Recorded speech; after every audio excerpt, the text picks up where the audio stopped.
percentage of the global population that has been above the age of 65 has been continuously increasing for the past 10 years and is projected to keep increasing for the next 30 years.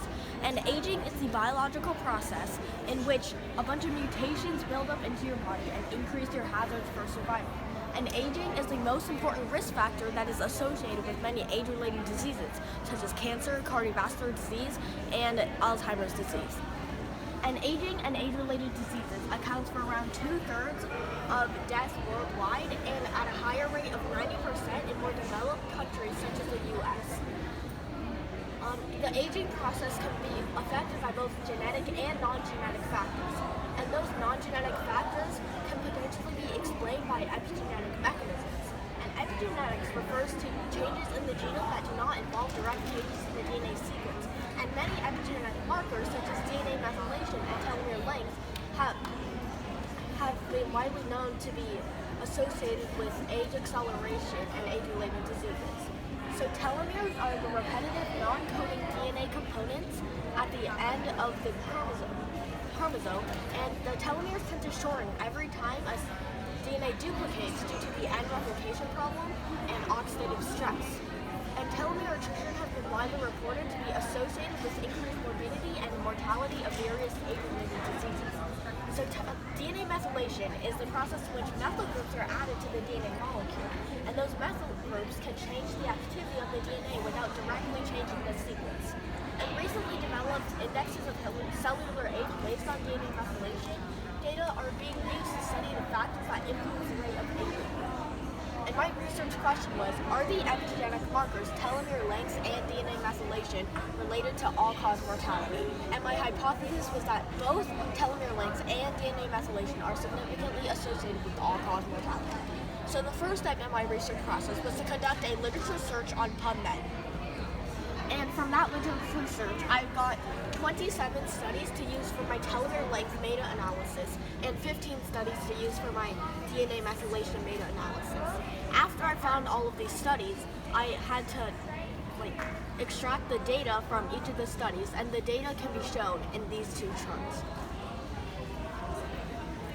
And so after I carefully examined the data for the telomere length studies, I found that there's a lot of heterogeneity among the studies, so I could not use a regular effect size meta-analysis.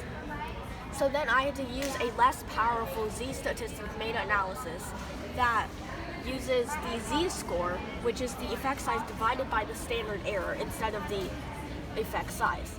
And so for the telomere length studies, 26 out of the 27 studies reported the estimated effect size as a hazard ratio between reduced telomere length and all-cause mortality. But given the heterogeneity among these studies, a direct interpretation of the pooled estimates would not be feasible. And a forest plot, which is this figure, was generated to show the individual association results for demonstration purposes. And after I performed my weighted z-score meta-analysis, I found that there is a significant association between telomere length and all-cause mortality. And then I further restricted the analysis into two different ethnic groups. I had a European/American group and an Eastern Asian group. And in both of these ethnic groups, I also found a significant association between telomere length and all-cause mortality. And although it might not be appropriate due to the inconsistent effect size estimates, I still apply a funnel analysis to diagnose potential publication bias in which negative or insignificant findings would not be published. And the funnel plot, which is this figure, did not suggest any obvious publication bias because most of the dots, which represent my studies, stay inside the triangle, and the line that was generated from my studies, which is the dashed line here, is close to the neutral line, which is the solid line. And so from the DNA methylation studies, I first used a fixed effects meta-analysis to combine the results of the 15 studies, but from that fixed effect meta-analysis, I still found a moderate amount of heterogeneity among the results. So I then used a random effect meta-analysis to account for this heterogeneity, and a combined effect size was estimated that there was a 2.2% higher risk of death per 1 year of age acceleration, which means that if your DNA methylation age was 1 year older than your normal age, then you would have a 2.2% higher risk of dying compared to those people whose DNA methylation age is the exact same as their normal age. And since these first 12 studies were conducted in a collaborative manner, where both positive and negative results would be shared and published, I did not expect any obvious publication bias, so I did not apply a funnel analysis in this case. And then after I limited my meta-analysis to whites only, which included 12 studies, I still observed a significant association between DNA methylation and all-cause mortality, and so I found that you would have a 2.1% higher risk per 1 year of age acceleration, which is relatively close to the combined effect size meta-analysis result.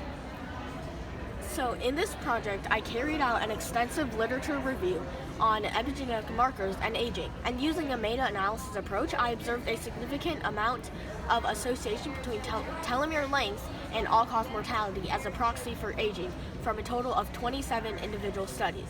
And subgroup analysis between these telomere length studies also confirmed the association in both Eastern and American groups and an Eastern Asian group. And a similar finding was observed between DNA methylation and mortality using a meta-analysis of 15 studies. And my results suggest that there will be an important role for epigenetic markers in the aging process. And one limitation of this project was the lack of original data. And although the meta-analysis is a powerful way to combine the results of different studies, meta-analyses are subject to a variety of different limitations, such as publication bias and heterogeneity. And as I mentioned before, due to the amount of heterogeneity within my telomere length studies, I had to use a less powerful z-score meta-analysis to get the result for my telomere length studies. And in the future, I want to continue my research with epigenetic markers and aging, and so next year I want to go deeper into the DNA methylation, as there are a lot of DNA sequences to study. And then in my 10th grade, I want to study the relationship between combined biomarkers, which is basically the same thing as epigenetic markers, and their relationship with all-cause mortality. And then in my 11th and 12th grade, I want to use various data mining tools, such as the neural network and the deep neural network, to confirm this association.